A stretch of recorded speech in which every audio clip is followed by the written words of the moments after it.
Você tem 30 minutos para sumir da minha casa e leva essa mala de pobre que é a sua cara, disse meu genro, tirando minhas roupas do guarda-roupas e jogando no chão. Minha filha assistiu calada. Sequei minhas lágrimas, peguei meu celular e mostrei para ele uma foto. Ele ficou branco. 3 horas depois, era ele quem estava com a mala na rua. Mas antes de eu continuar, me conta aqui nos comentários de onde está ouvindo minha história. Quero muito saber até onde ela está chegando. Meu nome é Carmen. Carmen Silveira. Tenho 68 anos, sou viúva há 3, e até aquele momento eu achava que já tinha visto de tudo nessa vida.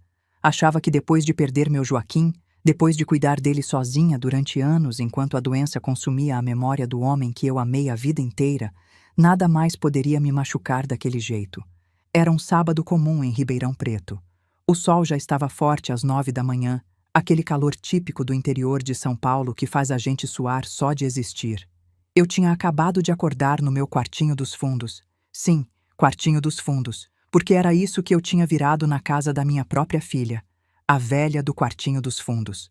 O cômodo era pequeno, apertado. Tinha sido depósito antes de eu chegar. Ainda dava para sentir o cheiro de mofo nas paredes, mesmo depois de 2 anos. A única janela era um basculante que dava para a área de serviço, então eu nunca via o sol direito. Meu banheiro era o antigo banheiro de empregada, tão pequeno que eu batia o cotovelo na parede toda vez que levantava o braço para lavar o cabelo. Mas eu não reclamava. Nunca reclamei. Porque aquela era a casa da minha filha e eu estava ali para ajudar, não para atrapalhar. Pelo menos era o que eu achava. Naquela manhã, eu estava sentada na beirada da cama, colocando meus chinelos, quando ouvi os passos pesados no corredor. Passos de homem. Passos com raiva. A porta do meu quarto se abriu com um estrondo.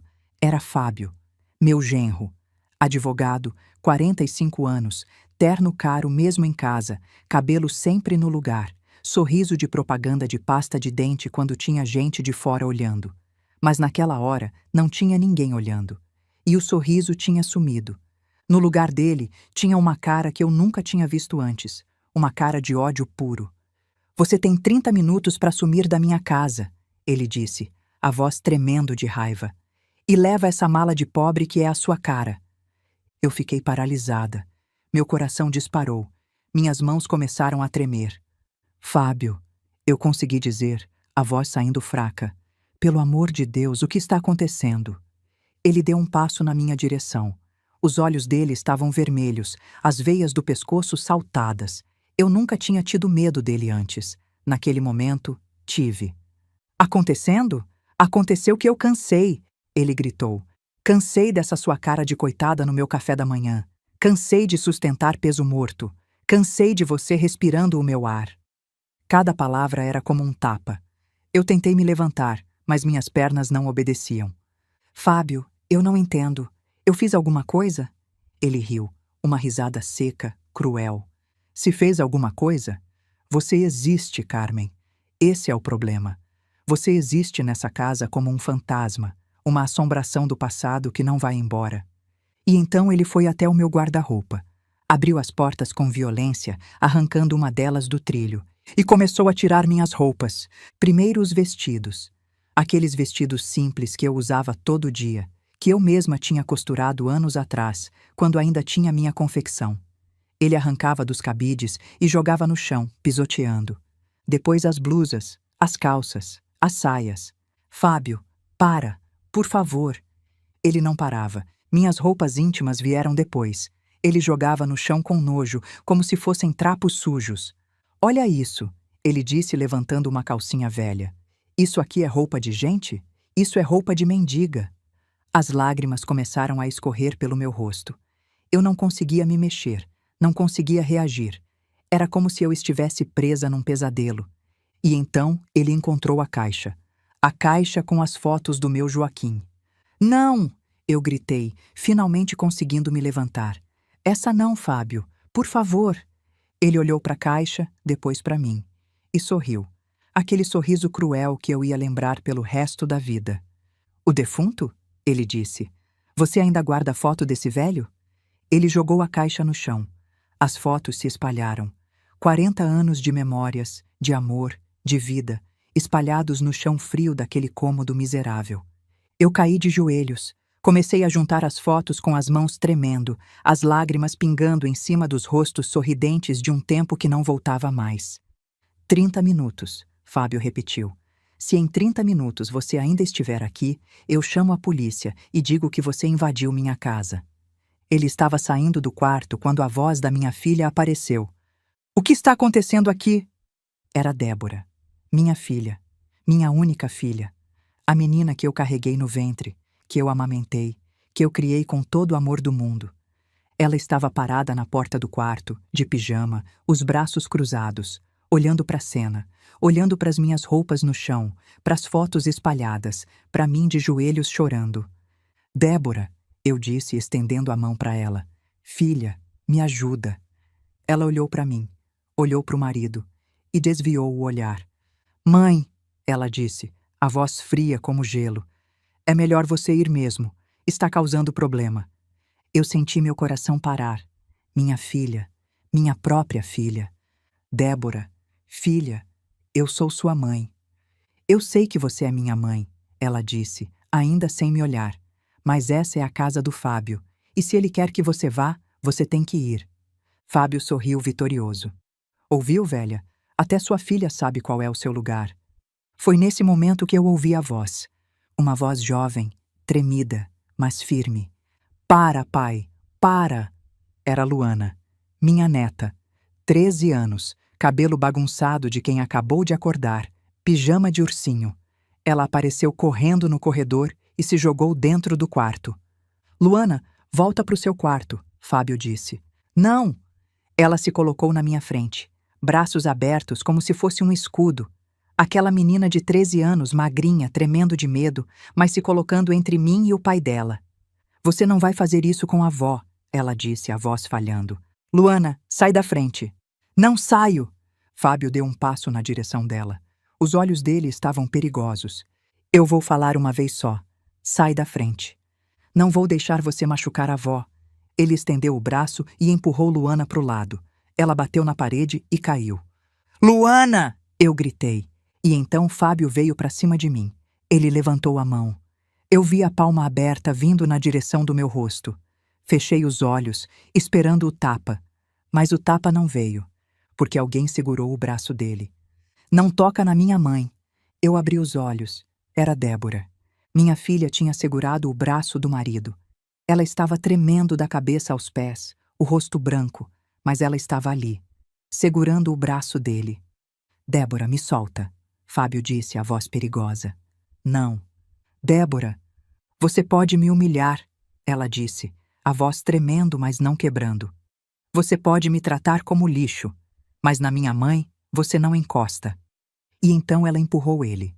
Com toda a força que ela tinha, ela empurrou o marido. Fábio perdeu o equilíbrio e caiu para trás, batendo na parede. Ele olhou para Débora com uma expressão de choque absoluto. Era a primeira vez em 14 anos de casamento que ela tinha levantado a voz para ele. A primeira vez que ela tinha encostado nele com raiva. O silêncio que se seguiu foi ensurdecedor. Luana veio rastejando até mim e me abraçou. Eu abracei ela de volta, as duas chorando. Débora continuava parada, os punhos cerrados, olhando para o marido caído. E Fábio? Fábio se levantou devagar. O rosto dele tinha mudado. Não era mais raiva pura, era algo pior. Era frieza calculada. Então é assim? Ele disse, ajeitando a camisa. Vocês três contra mim? Ninguém respondeu. Tudo bem, ele continuou. Tudo bem, mas lembrem, essa casa é minha. E quando essa velha for embora, a gente vai ter uma conversa, Débora. Uma longa conversa. Ele se virou para ir embora, e foi aí que eu falei. Fábio. Minha voz saiu calma, muito mais calma do que eu estava. Ele parou, mas não se virou. Antes de você ir, eu disse, secando as lágrimas com as costas da mão. Eu quero te mostrar uma coisa. Ele se virou, olhou para mim com desprezo. Mostrar o quê? Foto de mais algum defunto? Eu peguei meu celular. Aquele celular velho que ele vivia zombando, dizendo que era coisa de pobre. Aquele celular que ele achava que eu mal sabia usar. Eu abri a galeria, procurei a foto e virei a tela para ele. Bonita a moça, né? Eu disse. Sua funcionária, se não me engano. A cor sumiu do rosto de Fábio. Na tela do meu celular tinha uma foto dele, beijando uma mulher que não era minha filha, dentro de um carro, num estacionamento de prédio. A foto era clara, nítida. Não tinha como negar. Onde você conseguiu isso? Ele gaguejou. Isso? Eu disse, levantando devagar. Isso é só uma das 47 fotos. E eu tenho muito mais, Fábio. Muito mais. Débora veio até mim, os olhos arregalados. Mãe, o que é isso? Quem é essa mulher? Fábio se recuperou do choque inicial e tentou rir. Não é nada, amor. Sua mãe está inventando. Essa foto é montagem. Montagem? Eu disse. Então deixa eu te mostrar o vídeo também. Eu abri o vídeo. 2 minutos de gravação. Fábio e a mulher entrando num motel. A data no canto da tela. O aniversário de casamento dele e de Débora. Você gravou isso? Fábio disse, a voz falhando. Eu não, respondi. Mas eu paguei alguém que gravou. Débora pegou o celular da minha mão. Assistiu ao vídeo. Eu vi o rosto dela ir do choque para a dor para a raiva em questão de segundos. Fábio, ela disse, a voz perigosamente baixa. Quem é essa mulher? Amor, eu posso explicar. Quem é essa mulher? Ele recuou um passo. É uma colega de trabalho. Não significou nada. Foi um erro. Um erro? Eu disse. 5 anos de erro, Fábio. Porque é isso que eu tenho documentado. 5 anos de erro. Fábio olhou para mim com ódio puro. Sua velha maldita, ele disse entre os dentes. Quem você pensa que é? Eu? Respondi, dando um passo na direção dele. Eu sou Carmen Silveira, filha de lavadeira, costureira desde os 10 anos de idade, viúva do homem mais honesto que já pisou nessa terra. E você, Fábio? Você é um mentiroso, um traidor e um covarde. Eu vou te processar, ele gritou. Eu vou te destruir. Me processa, eu disse. Calma. Por favor, me processa. Assim eu posso mostrar para o juiz os comprovantes de transferência para sua amante. R$ 4.000 por mês, durante 5 anos. Dá para comprar uma casa com esse dinheiro. Ele empalideceu mais ainda. E de quebra, eu continuei. Eu posso mostrar para o seu sócio, o Dr. Wesley, os desvios do escritório. R$ 320.000 em 3 anos. Isso dá cadeia, Fábio. Você sabe disso melhor do que eu. Como você... E tem mais uma coisinha, eu disse sorrindo pela primeira vez. Essa casa que você diz que é sua está penhorada, dívida de jogo, uns 400.000 se não me engano. A Débora sabia disso? Débora largou o celular. As pernas dela cederam e ela teve que se apoiar na parede. A casa, penhorada? Ela sussurrou. Débora, eu ia resolver isso, Fábio começou. Cala a boca. O grito de Débora ecoou pela casa. Pedro, meu neto de 11 anos, apareceu na porta do quarto assustado. Mãe? Pai? O que está acontecendo? Nada, filho, Débora disse, a voz tremendo. Volta para o seu quarto. Mas... Volta para o seu quarto. Pedro saiu correndo, assustado. Débora se virou para o marido. Os olhos dela estavam secos agora. A dor tinha virado algo mais duro, mais frio. Eu quero que você saia dessa casa, ela disse. Agora. Débora, a gente precisa conversar. Não tem conversa. Vocês não podem me expulsar assim. Ah, podemos sim, eu disse. Você pode sair agora, por bem, ou eu mando o dossiê completo para o delegado ainda hoje. Desvio de dinheiro, fraude, jogo ilegal. Você escolhe, sair pela porta ou sair algemado. Fábio olhou de mim para Débora, de Débora para mim. Encurralado, derrotado. Vocês vão se arrepender, ele disse. Vocês duas vão se arrepender. A única coisa que eu me arrependo, Débora disse, é de ter perdido 14 anos da minha vida com você. Agora sai. Fábio foi pro quarto. Voltou 10 minutos depois com uma mala, pequena, rápida. Ele não olhou para ninguém enquanto atravessava a sala. Na porta, ele parou. As chaves do carro, eu disse. Ele se virou. O quê? O carro está no nome de Débora. Você vai de Uber. Por um segundo, eu achei que ele ia explodir de novo. Mas ele só jogou as chaves no chão e saiu, batendo a porta com tanta força que o quadro da parede caiu. E então acabou. 3 horas antes, ele estava jogando minhas roupas no chão, me chamando de mala de pobre. Agora era ele quem estava na rua, com uma mala na mão, esperando um Uber. Luana veio me abraçar. Vó, ela disse chorando, como você sabia de tudo isso? Eu afaguei o cabelo dela. Meu anjo, eu disse, eu vou te contar tudo, mas primeiro a gente precisa arrumar essa bagunça. Olhei para as minhas roupas espalhadas no chão, para as fotos do meu Joaquim, e eu preciso de um café bem forte. O resto daquele sábado foi estranho. Débora se trancou no quarto dela e não saiu. Eu ouvia ela chorando através da parede, mas não fui lá. Ela precisava de tempo. 14 anos de mentira tinham desabado na cabeça dela em 15 minutos. Isso não se digere fácil. Luana me ajudou a guardar as roupas. Juntas, a gente recolheu as fotos do Joaquim e colocou de volta na caixa. Algumas tinham amassado, uma tinha rasgado no canto, mas a maioria estava inteira. Vó, Luana disse enquanto a gente trabalhava, você sabia há quanto tempo? Sobre a amante? Uns 6 meses. E por que você não contou para minha mãe antes? Eu suspirei. Sentei na cama e puxei minha neta para sentar do meu lado. Meu anjo, você lembra quando você tinha uns 7 anos e achou um gatinho na rua? Ela franziu a testa, tentando lembrar. Acho que lembro. Você queria tanto ficar com aquele gato, mas seu pai disse que não podia, que gato fazia sujeira, que dava alergia, e sua mãe concordou com ele. É, eu lembro. Eu chorei muito. E você lembra o que você fez depois? Luana pensou um pouco. Eu fiquei brava com você porque você não brigou com eles por mim. Isso. Você ficou brava comigo, não com seu pai que disse não, não com sua mãe que concordou. Você ficou brava comigo, que não tinha nada a ver com a história. Eu era criança, vó.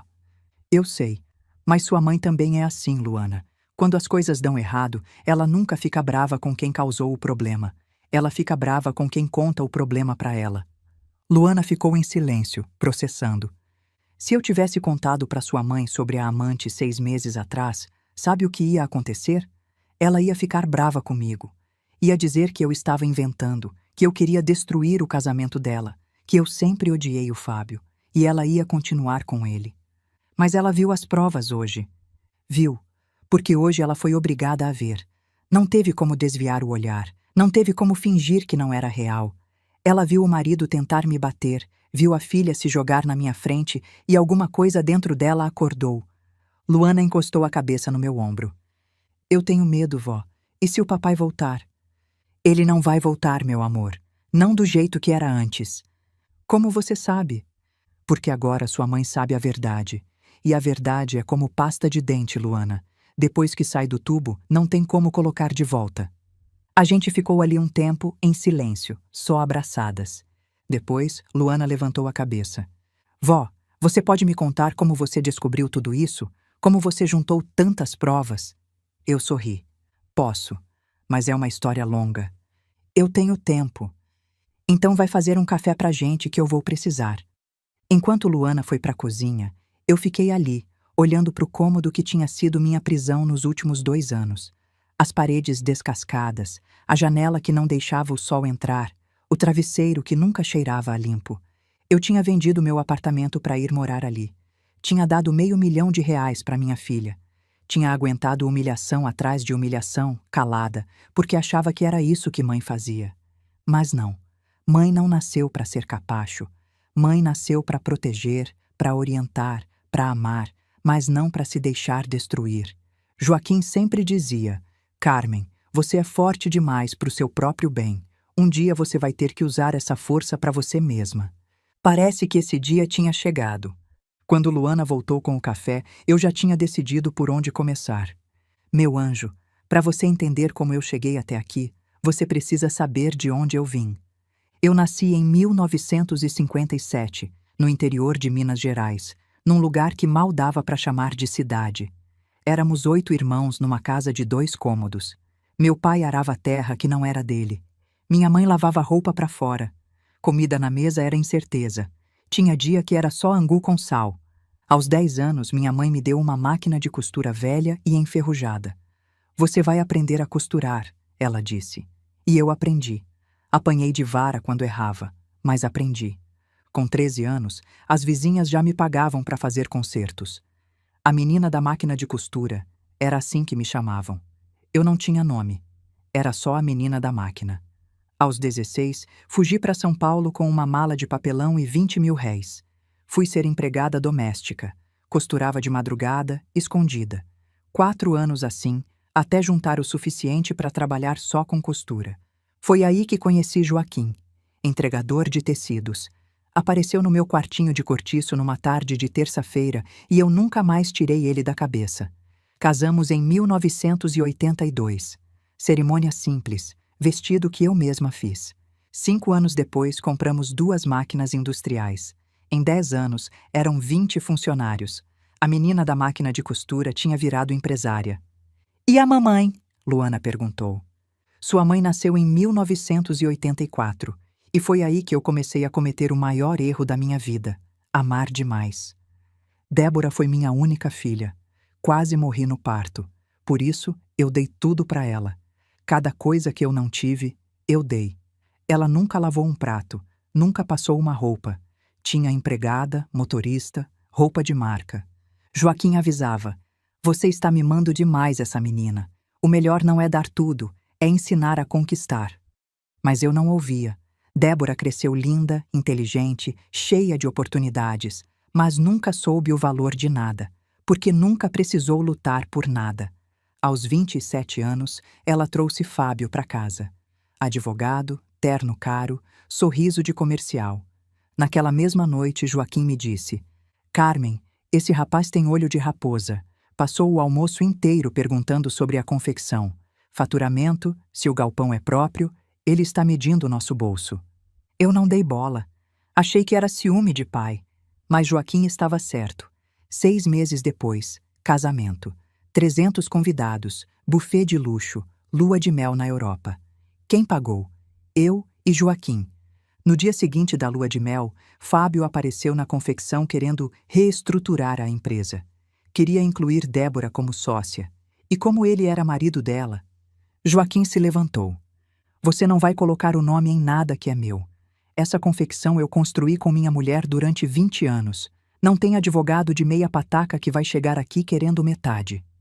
O rosto de Fábio mudou. Por um segundo, a máscara caiu. Olho de raposa. A partir daquele dia, tudo mudou. Fábio passou a tratar a gente com frieza e começou a envenenar Débora contra nós. "Seus pais não me aceitam.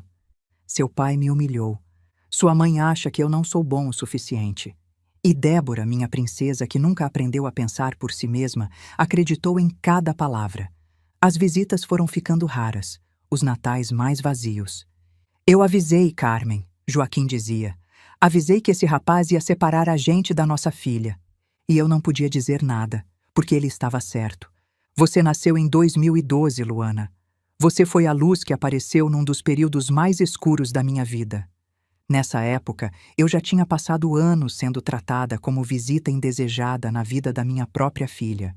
Natal eu via a Débora por 2 horas, no máximo. Aniversário dela eu mandava presente pelo correio porque ela não tinha tempo de me receber. Dia das Mães eu ganhava uma ligação de 5 minutos, se ganhasse. Mas quando você nasceu, Luana, uma pontinha de esperança apareceu no meu coração. "Vai ser diferente com os netos", eu pensei. "Filha, a gente perde, mas neto aproxima de volta." E no começo, pareceu que seria assim mesmo. Fábio me ligou do hospital. "Dona Carmen nasceu. É uma menina. A Débora quer que a senhora venha conhecer." Eu larguei tudo e fui. Quando cheguei no quarto e vi você, pequeninha, enrugada, com aqueles olhinhos fechados, eu chorei tanto que a enfermeira veio perguntar se eu estava passando mal.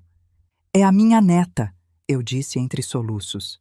"A minha primeira neta." Você era a coisa mais linda que eu já tinha visto. E quando eu te peguei no colo, você abriu os olhos e me olhou. E eu jurei naquele momento que eu ia fazer de tudo para você ser feliz. Mas Fábio tinha outros planos. Não demorou muito para eu perceber que os netos eram, para ele, uma moeda de troca. "Dona Carmen, a senhora queria ver a Luana no fim de semana, né? Então, a escola particular dela está precisando de uma ajudinha. A mensalidade aumentou." "Seu Joaquim, eu sei que o senhor queria levar o Pedro para pescar, Mas o carro da Débora está precisando de manutenção. Se o senhor pudesse ajudar... Cada visita tinha um preço. Cada abraço vinha com uma conta. Cada minuto com os netos custava dinheiro. Joaquim queria botar Fábio para correr. Esse sujeito está nos extorquindo, Carmen. Está usando nossos netos para arrancar dinheiro da gente. Eu sei, Joaquim. E você vai deixar? E o que você quer que eu faça? Que eu brigue com ele e nunca mais veja meus netos? Joaquim ficou calado, porque não tinha resposta. A gente estava encurralado. Então a gente pagava a escola particular, o carro novo, a reforma da cozinha, a viagem para Disney, a festa de aniversário, o presente de Natal. Pagava. Cada nota de dinheiro que saía da nossa mão era um pedacinho da nossa dignidade que ia junto. Mas pelo menos eu via você, Luana. Via você e seu irmão. E cada sorriso de vocês valia todo aquele sacrifício. Vó, eu não sabia de nada disso, Luana disse, os olhos marejados. Claro que não sabia, meu amor. Você era criança, e eu nunca quis que você soubesse. Mas agora você é quase uma moça, e você precisa entender como as coisas funcionam. O papai é muito ruim. Seu pai é um homem que nunca aprendeu que dinheiro não é tudo. Ele acha que pode comprar e vender pessoas como se fosse mercadoria. Mas um dia, esse tipo de gente cai. Sempre cai. E você esperou até agora para derrubar ele? Eu sorri. Não, meu amor. Eu esperei até ter certeza de que não ia errar o golpe. Em 2018, meu mundo desmoronou. Joaquim começou a esquecer as coisas. No começo eu não dei importância. Todo mundo esquece onde colocou a chave. Mas com ele foi ficando pior. Um dia, saiu para ir ao banco e me ligou chorando. Carmen, eu não sei onde estou. Estava a 3 quarteirões de casa, num lugar que a gente passava todo dia há 20 anos. O diagnóstico veio 2 semanas depois. Alzheimer. A palavra ficou ecoando na minha cabeça como sino de igreja. Joaquim ia me esquecer. O homem que me amou por 40 anos ia olhar para mim um dia e perguntar quem eu era. Eu vendia confecção. 40 anos de trabalho. 1.800.000 reais. Depois de pagar tudo, sobrou menos da metade. Mas meu marido precisava de mim, e isso valia mais que qualquer empresa. Os 4 anos seguintes foram os mais longos da minha vida. No primeiro ano, ele parou de conseguir fazer as coisas sozinho. No segundo, começou a me confundir com outras pessoas. Moça, onde está minha esposa? A Carmen? No terceiro, parou de falar. Ficava sentado olhando para o nada, num mundo que só ele conhecia. Eu dava banho nele, trocava fralda, alimentava na boca, conversava mesmo quando ele não respondia. Às vezes, muito raramente, ele voltava. Num desses dias eu estava dando banho nele quando ele olhou para mim com os olhos lúcidos, os olhos do meu Joaquim de verdade. Carmen, sou eu, meu amor. Ele segurou meu rosto com as 2 mãos. Me promete uma coisa. O que você quiser. Cuida de você. Depois que eu for, cuida de você. Não deixa ninguém te humilhar, Carmen. Ninguém. Nem filha, nem genro, nem ninguém. Você é a mulher mais forte que eu conheci na vida. Não deixa essa força morrer. Eu prometo, Joaquim. Ele beijou minha testa. Essa é a minha Carmen. O momento de lucidez durou 15 minutos. Depois, ele voltou a se perder. Mas eu guardei aqueles 15 minutos como um tesouro. Era a última vez que eu ia conversar de verdade com meu marido. E onde estava minha filha durante esses 4 anos? Sumida. Débora aparecia uma vez por mês, no máximo. Ficava 20 minutos, olhava para o pai com cara de desconforto, inventava desculpa e ia embora. Eu pedi ajuda uma vez. Uma única vez. Filha, eu estou exausta. Será que você não podia ficar com seu pai um fim de semana? A resposta de Débora me marcou para sempre. Mãe, eu não tenho estrutura emocional para lidar com isso. Você é mais forte do que eu. Estrutura emocional. Ela não tinha estrutura emocional para cuidar do próprio pai por 2 dias.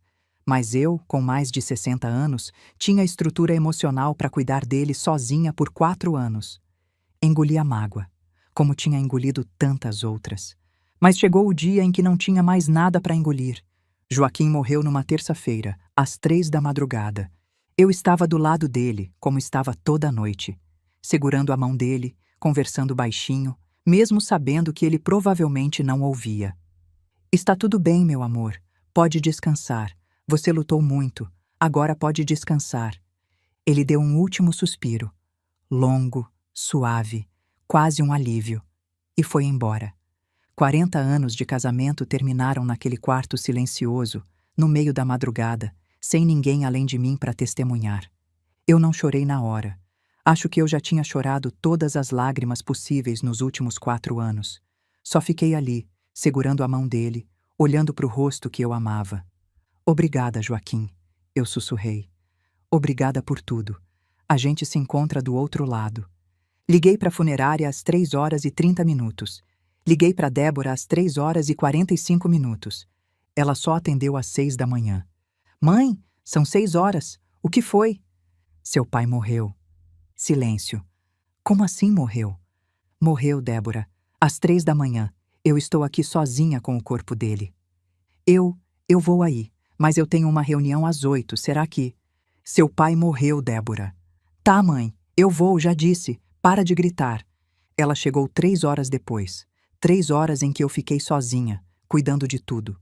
A funerária, a documentação, o caixão, o velório. Tudo sozinha. E Fábio?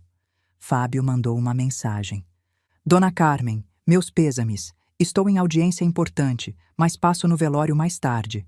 Audiência importante.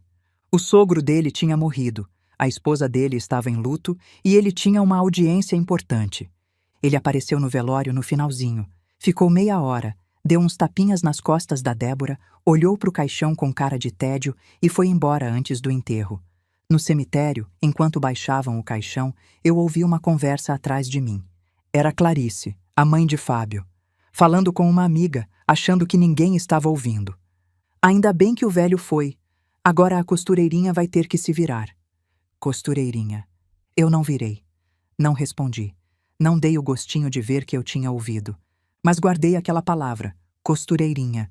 Ela ia engolir essa palavra. Ela e o filho dela. Depois que Joaquim morreu, eu fiquei sozinha no nosso apartamento. 120 metros quadrados, quitado, meu lar. Tinha o dinheiro da confecção, minha aposentadoria. Podia viver em paz. Foi o que eu pensei. 2 anos atrás, Débora apareceu na minha porta num domingo de manhã, chorando, desesperada. Mãe, eu preciso da sua ajuda. O Fábio fez uns investimentos errados. A gente está devendo tudo. Vamos perder a casa, o carro. A gente precisa de 500 mil. 500 mil reais. Mais da metade do que eu tinha. E como eu vou te dar esse dinheiro, filha? Você pode vender o apartamento. Vem morar com a gente, mãe. A gente vai arrumar um quarto para você, com suíte e tudo. Para sempre. Para sempre. Essa palavra devia ter acendido um alerta. Nada é para sempre quando tem Fábio envolvido. Mas eu estava sozinha, com saudade de família. A ideia de ver meus netos todo dia era tentadora demais. Não tem tempo para pensar, mãe. O banco está ameaçando tomar a casa. Pressão, urgência, sem tempo para raciocinar. E era minha filha pedindo, minha única filha. Tá bom, filha, eu vendo. O apartamento foi vendido por 650 mil. Dei 500 para Débora. Guardei 150 para emergências. E me mudei para a casa da minha filha. Vocês já sabem o que me esperava lá. O quarto com suíte era um cubículo nos fundos, úmido, abafado, com uma janelinha que dava para a área de serviço. O banheiro era tão apertado que eu batia o cotovelo na parede toda vez que levantava o braço. É só provisório, mãe, Débora disse. A gente vai reformar. A reforma nunca veio. E os 500 mil? Sumiram. A casa continuava penhorada, com dívida maior que antes. Mas Fábio comprou carro novo. Débora fez 3 viagens internacionais. Os meninos ganharam celulares de última geração. E as humilhações eram diárias. Mãe, não fica na sala quando eu tiver visita. Mãe, não atende o interfone. Mãe, não mexe na geladeira sem pedir. Um dia me ofereci para cozinhar. Sabe o que Fábio disse? A gente prefere comida de verdade, não comida de pobre. E o pior? O Pedro. Meu neto de 11 anos começou a me tratar como o pai tratava. Vó, que cheiro é esse? Você fede a velho. Deixa, vó, você nem estudou. Gente pobre não sabe de nada. Essa frase era do Fábio, palavra por palavra. Meu neto estava virando cópia do pai. Quando eu perguntava sobre o dinheiro, para de cobrar, você está morando de graça aqui. De graça. Eu tinha dado R$500.000 e estava morando de graça. Mas o que eu não sabia é que o pior ainda estava por vir. E que a salvação viria de onde eu menos esperava. Eu poderia ter passado o resto da vida assim, engolindo humilhação, fingindo que não via, sobrevivendo num canto da casa que eu mesma tinha ajudado a pagar. Mas aí você apareceu, Luana. Foi há 6 meses. Uma noite de sexta-feira, todo mundo já tinha ido dormir. Eu estava no meu canto, fingindo ler um livro, mas na verdade só pensando na vida. Você bateu na porta baixinho.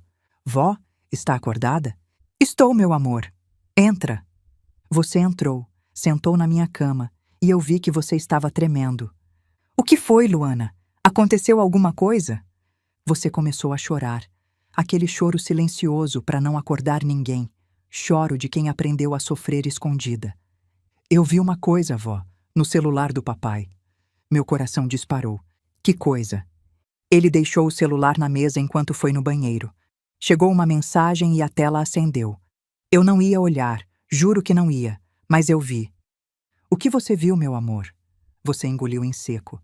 Uma mensagem de uma mulher, perguntando: Amor, quando você vai contar para ela? E tinha foto, vó, foto dessa mulher, e foto dos dois juntos, beijando. Eu já desconfiava. Há meses eu desconfiava. Fábio chegando tarde, atendendo o telefone escondido, inventando reuniões que não existiam. Eu conhecia os sinais. Tinha visto meu pai fazer a mesma coisa com minha mãe a vida inteira. Mas desconfiar é uma coisa, ter confirmação é outra. Você tem certeza do que viu? Tenho, vó. Eu vi com meus olhos. E você contou para alguém? Não. Eu não sei o que fazer. Se eu contar para a mamãe, ela vai ficar muito triste. E se o papai descobrir que eu vi, ele vai ficar furioso comigo. Você estava apavorada, presa no meio de uma situação que nenhuma menina de 13 anos deveria enfrentar. Eu te puxei para um abraço. Você fez certo em me contar, meu amor. Muito certo. Mas e agora, vó? O que a gente faz? Agora você deixa com a avó. Eu vou descobrir o que está acontecendo, mas você precisa me prometer uma coisa. O quê? Não conta para ninguém, nem para sua mãe, nem para o Pedro, nem para suas amigas. Isso fica entre a gente. Por quê? Porque eu preciso de tempo para juntar provas. Se eu acusar seu pai sem provas, ninguém vai acreditar em mim. Sua mãe vai achar que eu estou inventando. Seu pai vai virar o jogo e me fazer parecer louca. Você me olhou com aqueles olhos grandes e assustados. Você vai resolver isso, vó? Vou, meu amor. Confia em mim. Naquela noite, depois que você voltou para o seu quarto, eu fiquei acordada até de madrugada, planejando. Se eu ia enfrentar Fábio, tinha que fazer direito. Precisava de provas concretas. Precisava saber exatamente o que ele estava escondendo. E para isso, eu ia precisar de ajuda. Na segunda-feira seguinte, eu fiz uma coisa que deixou todo mundo confuso. Me inscrevi num curso de informática para a terceira idade. Vai aprender o quê? Fábio debochou no jantar. A mandar figurinha no WhatsApp? Eu sorri e não respondi. O curso era numa escolinha no centro da cidade. Turmas pequenas, professora paciente, ritmo lento para gente mais velha acompanhar. Mas eu não estava lá para aprender a mandar figurinha. Enquanto as outras senhoras queriam fazer chamada de vídeo com os netos, eu queria aprender outras coisas. Como funcionava a nuvem, como fazer backup de arquivos, como rastrear localização de celular, como recuperar mensagens apagadas. Dona Carmen, a professora disse um dia, a senhora é a aluna mais dedicada que eu já tive. Quando a necessidade aperta, a gente aprende rápido, eu respondi. Em 3 meses, eu dominava o celular e o computador melhor do que muito jovem por aí. Descobri aplicativos de todo tipo. Aprendi a pesquisar na internet de verdade, não só aquela pesquisa básica. Aprendi a proteger meus arquivos, criar senhas fortes, esconder informações. Eu estava me armando. Ao mesmo tempo, procurei outra aliada, Dona Mércia. Mércia era minha amiga há mais de 30 anos. Vizinha dos tempos da confecção, parceira de palavras cruzadas, confidente de todas as horas. Uma mulher de confiança absoluta. Fui visitá-la num domingo. Tomamos café, conversamos sobre a vida, relembramos os velhos tempos. E então eu contei tudo. Carmen, ela disse chocada. Eu não acredito no que você está me contando. Acredita, Mércia, aquele sujeito é pior do que a gente imaginava. Ela ficou em silêncio por um momento. Depois suspirou. Eu ia te contar uma coisa, mas não sabia como. Eu vi o Fábio no shopping faz uns 2 meses, com uma mulher. E não era a Débora. Você viu? Vi. Eles estavam de mãos dadas. Entraram numa loja de joias. Ele comprou um anel para ela. Mais uma confirmação. Mércia, eu preciso de provas sólidas. Fotos, vídeos, documentos. Alguma coisa que a Débora não possa negar. E como você vai conseguir isso? Vou contratar um detetive particular. Os olhos dela se arregalaram. Detetive? Isso existe de verdade? Existe. E eu já achei um. Seu Dimas era um ex-policial de 62 anos que virou investigador particular depois de se aposentar. Eu encontrei ele pesquisando na internet, li as avaliações, verifiquei as credenciais. Nossa primeira reunião foi num café discreto no centro. Contei o que eu sabia, o que eu suspeitava, o que eu precisava descobrir. Dona Carmen, ele disse sério, a senhora tem certeza que quer ir por esse caminho? Investigar família é sempre doloroso. A senhora pode descobrir coisas que preferia não saber. Eu tenho certeza, respondi. Aquele homem destruiu minha vida, roubou minha filha, roubou meu dinheiro, roubou minha dignidade. Agora eu quero provas para destruir ele de volta. Seu Dimas me olhou por um longo momento, depois assentiu. Então vamos trabalhar. O preço era R$ 3.000 por um mês de investigação. Era quase toda a minha aposentadoria. Mas eu paguei, cada centavo. E esperei, sem saber que o dossiê ia revelar muito mais do que uma amante. Um mês depois, seu Dimas apareceu na casa de Dona Mércia com uma pasta amarela nas mãos. Dona Carmen, ele disse, a voz grave, a senhora vai querer sentar para ver isso. Eu sentei, abri a pasta. O que estava ali era muito pior do que eu imaginava. Primeiro, vieram as fotos, dezenas delas.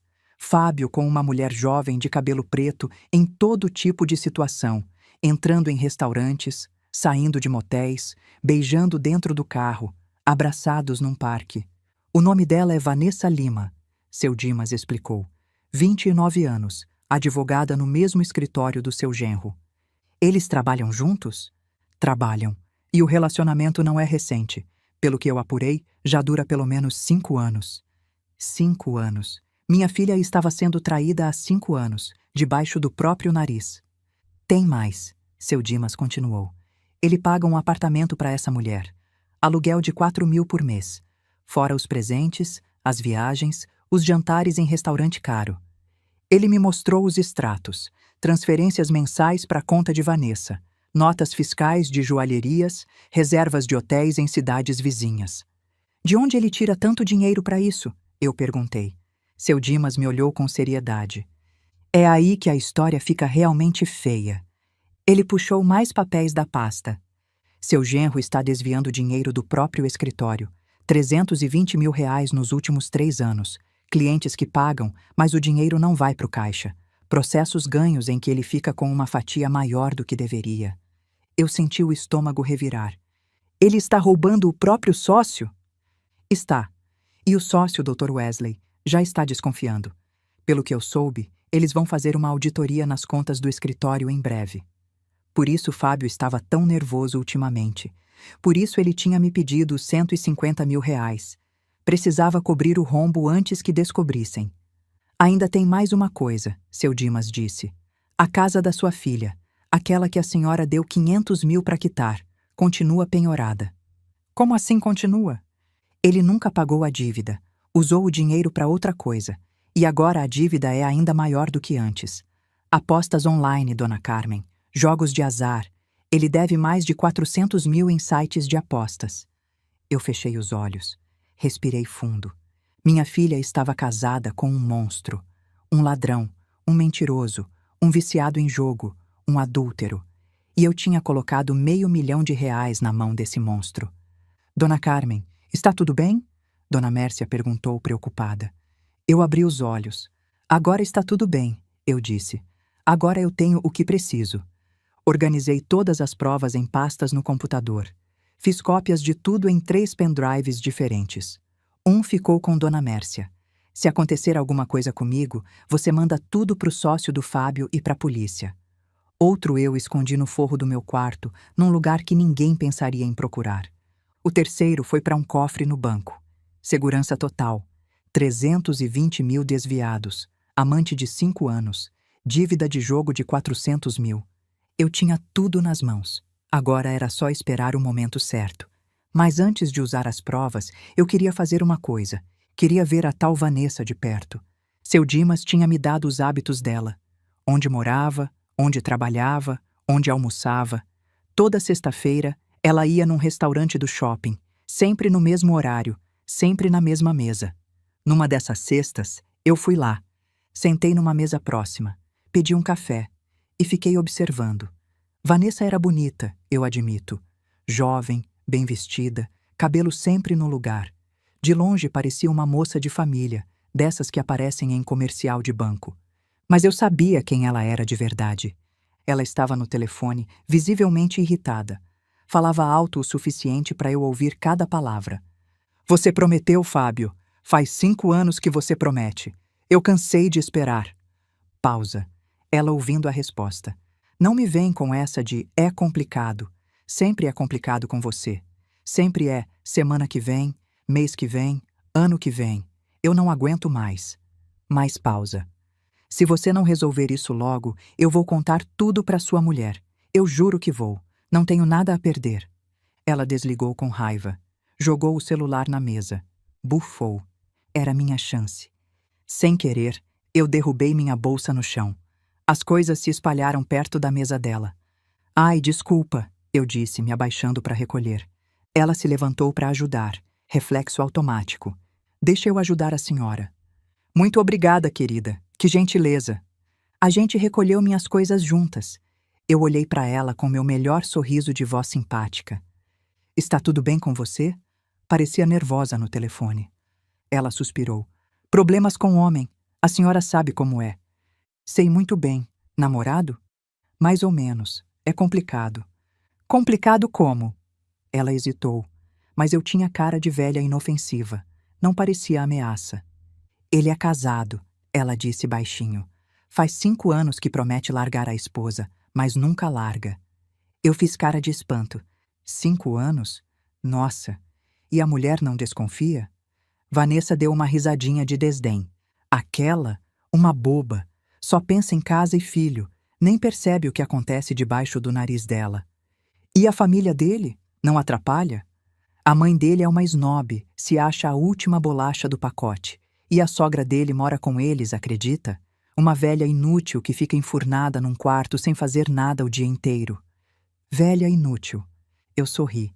Um sorriso que ela não entendeu. Entendo. Boa sorte com seu namorado, querida.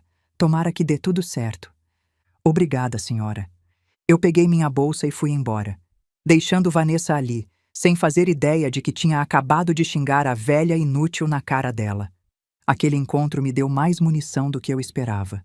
E muito mais raiva. Velha inútil. Ela ia ver quem era inútil nessa história. Mas eu preciso ser honesta. Teve uma noite em que eu quase desisti de tudo. Foi umas semanas antes daquele sábado. Eu já tinha todas as provas. Já sabia de todos os podres do Fábio. Já estava preparada para atacar. Mas alguma coisa dentro de mim estava quebrada. Naquela noite, eu estava sozinha no meu quarto. A casa em silêncio, todo mundo dormindo. Eu sentada na cama, olhando para o nada. E pensando, pra quê? Pra que lutar? Pra que me desgastar assim? Minha filha me desprezava. Meu genro me odiava. Meu neto mais novo estava sendo criado para me tratar como lixo. O Joaquim tinha ido embora. Minha confecção não existia mais. Minha casa tinha sido vendida. O que me restava? Nada. Eu peguei o celular. Abri o aplicativo de passagens. Pesquisei ônibus para Minas Gerais. Para a cidadezinha onde eu nasci, onde ainda tinha uns parentes distantes. Eu podia ir embora. Sumir. Desaparecer dessa casa onde ninguém me queria. Que diferença ia fazer? Ninguém ia sentir minha falta. Ninguém ia me procurar. A passagem custava R$ 180. Eu podia comprar agora, fazer a mala de madrugada, pegar o ônibus antes de amanhecer. deixar essa família se destruir sozinha. Não era problema meu. Meu dedo estava em cima do botão de comprar quando alguém bateu na porta. Toque, toque, toque. Vó? Era você, Luana. Eu guardei o celular rapidamente. Entra, meu amor. Você entrou. Pijama de ursinho, cabelo bagunçado, cara de sono. Eu tive um pesadelo. Posso dormir aqui com você? Eu levantei o lençol. Você deitou do meu lado, como fazia quando era pequena. Que pesadelo você teve? Sonhei que você ia embora, que você pegava sua mala e sumia, e a gente nunca mais te encontrava. Eu corria pela cidade inteira gritando seu nome, mas você tinha desaparecido. O coração apertou no meu peito. Eu não vou embora, meu amor. Promete, vó? Prometo.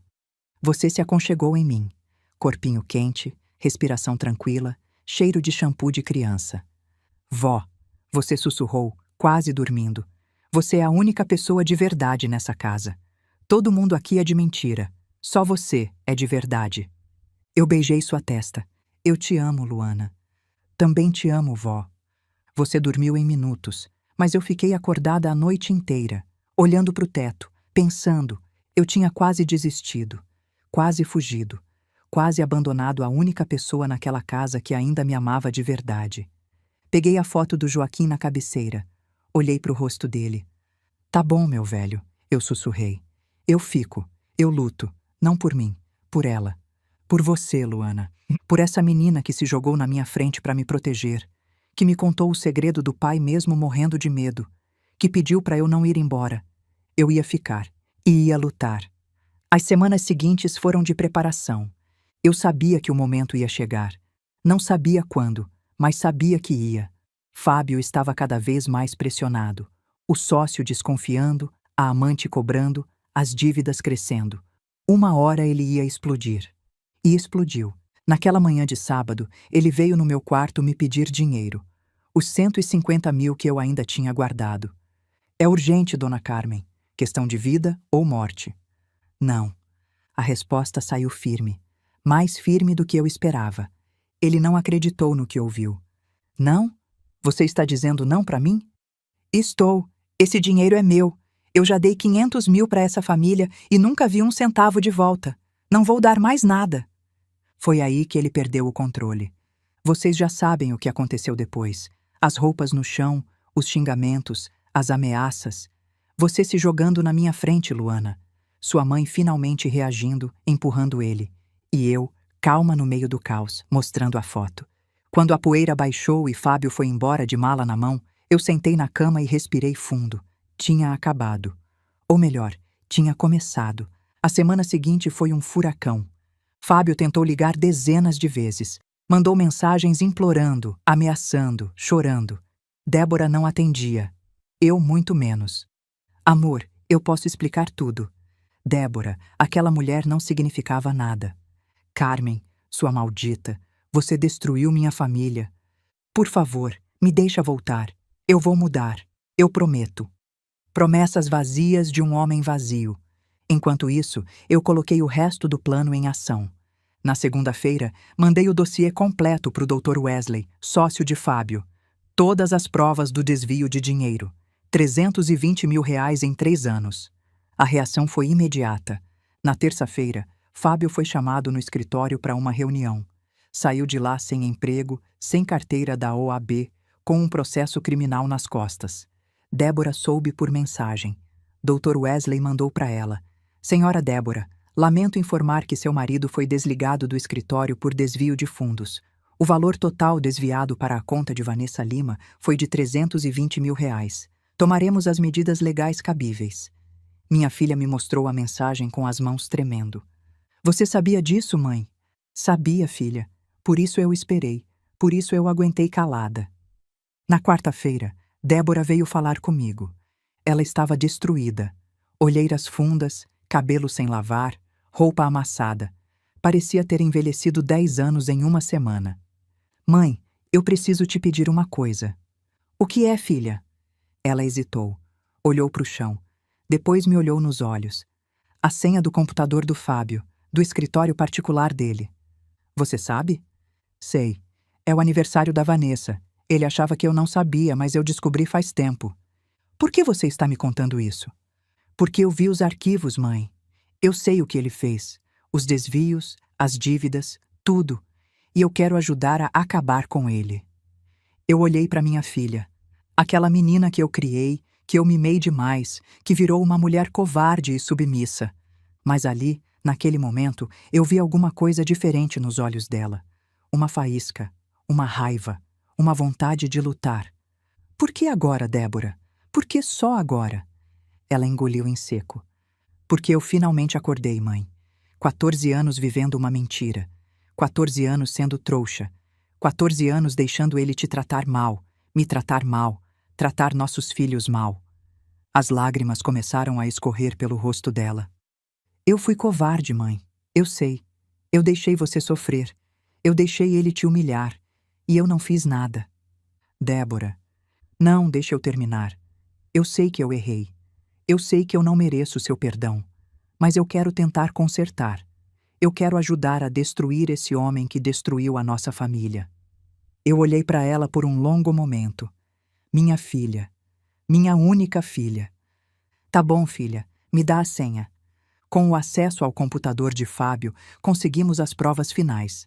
Documentos que ele achava que estavam bem escondidos. Contratos falsos, recibos adulterados, transferências disfarçadas. O processo criminal ficou ainda mais sólido. Na sexta-feira, tivemos uma visita inesperada. Clarice, a mãe de Fábio, apareceu na porta de casa. Onde está aquela víbora? Ela gritou assim que Débora abriu. Onde está a Carmen? Eu apareci atrás de Débora. Estou aqui, Clarice. O que você quer? Eu quero saber o que você fez com meu filho. Você destruiu a vida dele. Você armou tudo isso. Eu não armei nada. Eu só mostrei a verdade. Verdade? Que verdade? Meu filho é um homem honrado. Você inventou tudo isso por inveja, por recalque, porque você sempre foi uma costureirinha invejosa. Eu sorri. Senta, Clarice. Eu tenho uma coisa para te mostrar. Ela sentou bufando, me olhando com ódio. Eu mostrei os extratos bancários, as transferências que Fábio fazia para a conta de Vanessa, os pagamentos do apartamento da amante. Clarice empalideceu, mas se manteve firme. Isso não prova nada. Podem ser pagamentos de trabalho. Ah, é? E isso aqui? Eu mostrei outros extratos, transferências da conta de Clarice para a conta de Fábio. 80 mil reais em 3 anos. O que é isso? Ela perguntou confusa. É o dinheiro que você emprestou para o seu filho e ele nunca devolveu. Você lembra? Ele disse que era para investir no escritório. Ele ia devolver. Ele não ia devolver nada, Clarice. Ele usou seu dinheiro para bancar a amante dele. E aquelas joias de família que você deu para ele guardar no cofre do escritório? Vendidas. Todas. A cor sumiu do rosto de Clarice. Não. Não é possível. É muito possível. Seu filho não roubou só de mim e da Débora. Roubou de você também. Roubou do sócio. Roubou dos clientes. Roubou de todo mundo que confiou nele. Clarice ficou em silêncio por um longo momento. Depois desabou. Chorou como eu nunca tinha visto ela chorar. A mulher arrogante, esnobe, que me chamava de costureirinha pelas costas, agora soluçava como uma criança. Eu criei um monstro, ela disse entre soluços. Eu criei um monstro e não vi. Eu não senti pena, mas também não senti prazer. A gente não controla quem nossos filhos se tornam, Clarice. A gente cria, educa, dá amor, mas as escolhas são deles. Ela foi embora meia hora depois, acabada, destruída, sem forças nem para me xingar. Eu nunca mais a vi. A segunda visita foi mais dramática. Vanessa, a amante, apareceu no dia seguinte. Débora atendeu a porta. A mulher entrou sem ser convidada, olhos vermelhos, barriga levemente saliente. Eu preciso falar com vocês, ela disse. Você não tem nada para falar aqui, Débora respondeu. Sai da minha casa. Eu estou grávida. Silêncio. Grávida de quem? Débora perguntou, a voz tremendo. Do Fábio. 4 meses. Ele prometeu que ia se separar de você e casar comigo. Prometeu que ia assumir a criança. Débora cambaleou. Eu segurei ela antes que caísse. Ele disse que você era louca. Vanessa continuou, agora chorando. Que o casamento de vocês era só no papel. Que ele não te amava mais faz anos. E você acreditou? Débora perguntou. Eu amava ele. Eu achei que ele me amava também. Ele não ama ninguém, querida. Só ama ele mesmo. Vanessa ficou ali, chorando, sem saber o que fazer. No fim, foi embora prometendo processar Fábio por pensão. Mais uma bomba na vida do meu genro. Fábio apareceu numa noite de sexta-feira. Bêbado, descontrolado, gritando na porta de casa. Carmen, sua desgraçada, abre essa porta. Eu mandei Débora chamar a polícia. Mas antes que eles chegassem, Fábio conseguiu arrombar a porta da cozinha. Entrou cambaleando, os olhos vermelhos, o hálito de cachaça, a roupa suja, a barba por fazer. Em uma semana, o advogado de terno caro tinha virado um mendigo. Você destruiu minha vida, ele gritou vindo na minha direção. Eu vou te matar, eu juro que vou te matar. Mas antes que ele chegasse em mim, duas pessoas se colocaram no caminho. Débora e Luana. Mãe e filha, lado a lado, formando uma barreira entre mim e Fábio. Você não vai encostar na minha mãe, Débora disse, a voz firme. Você não vai machucar minha avó, Luana disse, tremendo, mas sem recuar. Fábio parou, olhou para as duas, olhou para mim atrás delas. E então, o homem que me chamou de mala de pobre, que jogou minhas roupas no chão, que tentou me expulsar da casa que eu mesma paguei, esse homem caiu de joelhos no chão da cozinha, soluçando como uma criança. Por favor, ele choramingou. Por favor, Débora, me perdoa. Eu errei, eu sei que errei, mas eu te amo. A gente pode recomeçar. Débora olhou para ele com nojo. Você não me ama. Você nunca amou ninguém além de você mesmo. Carmen, ele disse se virando para mim, ainda de joelhos. Dona Carmen, por favor, a senhora sempre foi boa. A senhora sempre perdoou todo mundo. Me ajuda. Fala para sua filha me perdoar. Eu dei um passo à frente. Olhei para aquele homem patético, rastejando no chão, implorando migalhas. Fábio, eu disse, a voz calma. Você lembra o que você me disse naquele sábado de manhã? Você lembra? Ele ficou em silêncio. Você disse que eu era uma mala de pobre, que eu era um peso morto, que você tinha cansado de mim respirando seu ar. Eu estava nervoso, eu não quis dizer. Você jogou as fotos do meu marido no chão, pisou nas memórias de 40 anos de casamento e chamou o Joaquim de defunto. Dona Carmen, agora olha para você, eu disse. De joelhos, sujo, bêbado, implorando perdão para a velha inútil. Quem é o peso morto agora, Fábio? Ele abriu a boca para responder, mas nenhum som saiu. Você quis me destruir, eu continuei. Mas sabe o que você não entendeu? Eu sou filha de lavadeira. Cresci passando fome. Trabalhei desde os 10 anos. Perdi meu marido e cuidei dele sozinha enquanto minha filha sumia. Eu já passei por coisa muito pior do que você. Você não é nada, Fábio. Você é só mais um homem fraco que achou que podia pisar numa mulher forte. Foi nesse momento que a polícia chegou. 2 policiais entraram pela porta arrombada. Fábio tentou se levantar, mas as pernas não obedeciam. É ele, oficiais, Débora disse. Meu ex-marido arrombou a porta, ameaçou minha mãe. Os policiais puxaram Fábio do chão. Ele não resistiu. Não tinha mais força para resistir. Enquanto colocavam as algemas, ele olhou para mim uma última vez. Eu era o melhor que podia acontecer para essa família, ele disse, a voz fraca. Vocês vão ver. Sem mim, vocês não são nada. Eu sorri. Sem você, Fábio, a gente finalmente vai ser alguma coisa. Os policiais o levaram. Eu fiquei parada na porta, vendo a viatura desaparecer na esquina. Fábio foi levado algemado. Desacato, ameaça, invasão de domicílio. Somado com o processo por apropriação indébita e fraude, ele não ia ver a luz do sol tão cedo. Quando a viatura sumiu de vista, as 3 ficamos paradas na sala destruída. A porta da cozinha arrombada, cacos de vidro no chão, móveis revirados. E então Débora fez uma coisa que ela não fazia há muitos anos. Me abraçou. Abraçou forte, chorando no meu ombro, pedindo desculpas. Me perdoa, mãe. Por favor, me perdoa. Eu afaguei o cabelo dela, como fazia quando ela era pequena. Eu te perdoo, filha. Eu te perdoo. Luana se juntou ao abraço. As 3 gerações de mulheres abraçadas no meio da sala destruída, mas juntas, finalmente juntas. Os meses seguintes foram de reconstrução. Fábio foi condenado. 4 anos de prisão em regime fechado por apropriação indébita e estelionato. A carteira da OAB foi cassada. A mãe dele cortou relações. A amante processou por pensão e ganhou. Ele perdeu tudo, absolutamente tudo. A casa foi a leilão. A dívida era grande demais para ser paga. Débora e os meninos ficaram sem teto. Mas eu estava lá. Com os 150 mil que eu ainda tinha, mais a aposentadoria que eu tinha juntado nesses anos, dei entrada num apartamento menor. Financiei o resto em parcelas que cabiam no meu bolso. 2 quartos, sala, cozinha. Simples, mas digno. No meu nome. Vem morar comigo, eu disse para Débora. Vocês 3, minha filha e meus netos. Débora chorou. Mãe, depois de tudo que eu fiz, depois de tudo que você fez, você é minha filha. E família, a gente não abandona. Nos mudamos juntas. A vida ficou mais apertada, mas também mais verdadeira.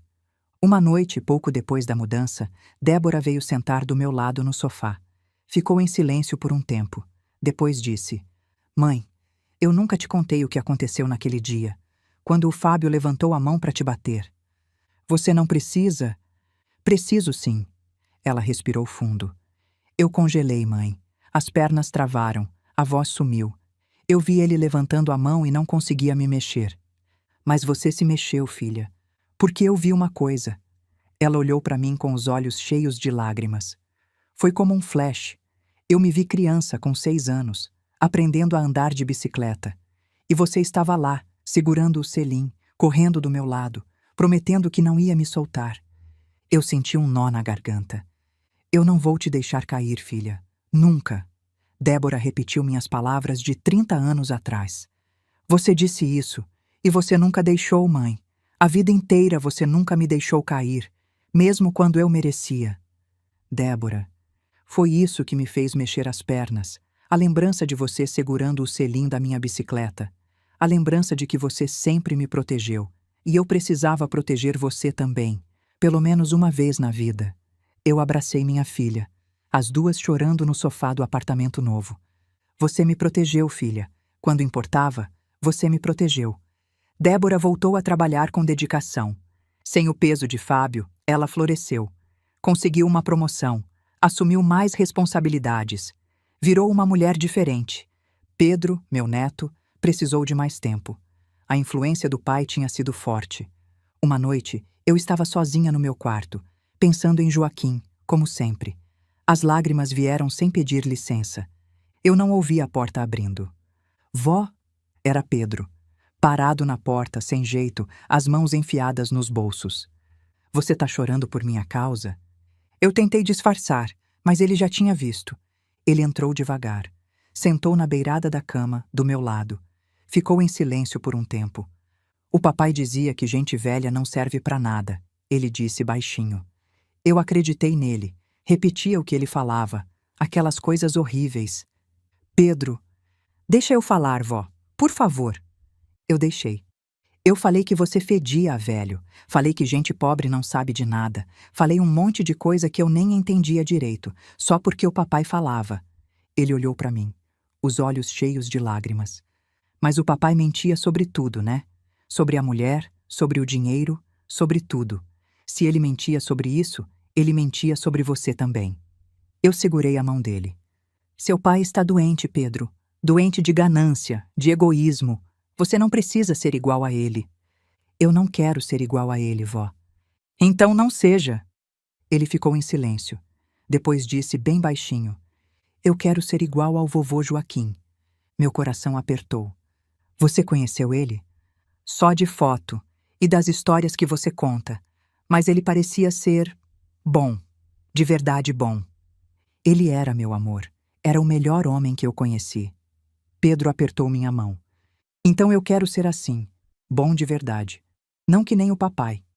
Eu puxei meu neto para um abraço. Ele se deixou abraçar pela primeira vez em anos. Você vai ser, Pedro. Você vai ser. E Luana? Luana virou minha maior parceira. Vó, Eu decidi o que eu quero ser quando crescer. O que, meu amor? Advogada. Mas do tipo certo. Do tipo que defende gente como a senhora. Gente que foi enganada, humilhada, roubada. Eu sorri. Você vai ser uma advogada maravilhosa, minha neta. Dona Mércia continuou sendo minha melhor amiga. Todo domingo a gente se encontra para palavras cruzadas e café. Carmen, ela me disse uma vez, você é a mulher mais forte que eu conheci na vida. Eu não sou forte, Mércia. Eu só não tive escolha. Isso é ser forte, minha amiga. Não ter escolha e, mesmo assim, não desistir. 6 meses depois. É sábado de manhã. O sol entra pela janela do apartamento novo. Da janela de verdade, não de basculante de área de serviço. Luana está estudando na sala, livros espalhados pela mesa.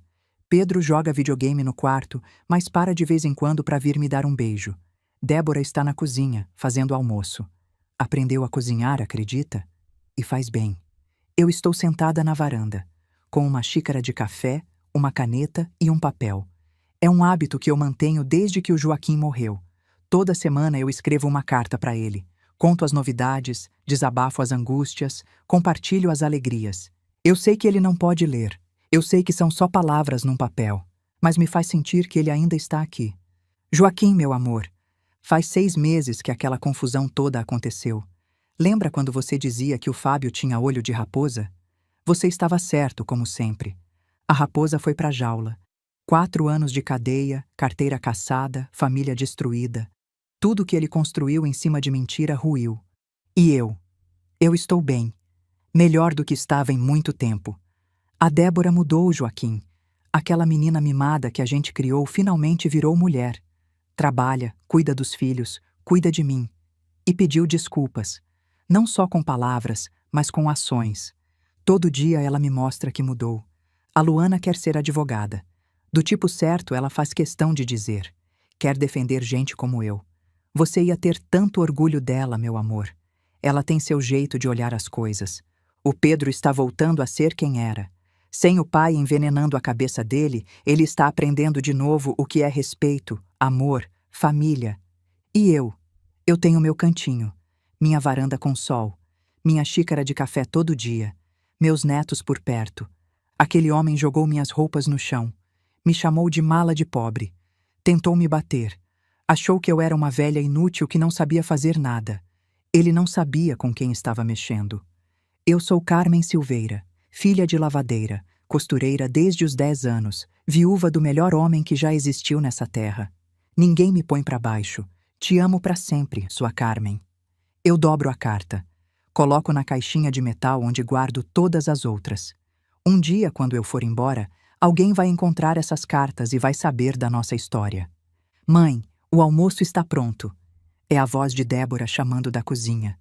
Eu me levanto. Guardo a caixinha no armário. Dou uma última olhada na foto do Joaquim que fica na estante. Já estou indo, filha.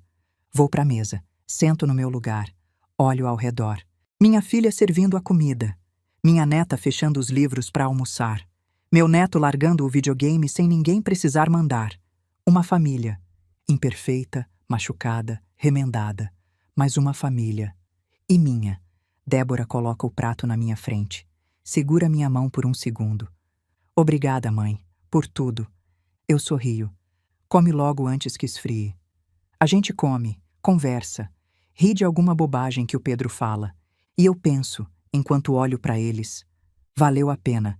Cada lágrima, cada humilhação, cada noite sem dormir, valeu a pena. Porque no fim, eu não perdi. Eu ganhei. Ganhei minha dignidade de volta. Ganhei minha filha de volta. Ganhei minha família de volta. E ganhei algo mais. A certeza de que ninguém, nunca mais, vai me fazer sentir que eu não sou o suficiente. Depois do almoço, eu fui até o quarto, abri o guarda-roupa. Lá no fundo, guardada com cuidado, estava a mala. A mesma mala que Fábio jogou no chão naquela manhã. A mesma mala que ele chamou de mala de pobre. A mesma mala que ele chutou enquanto jogava minhas roupas pelo quarto.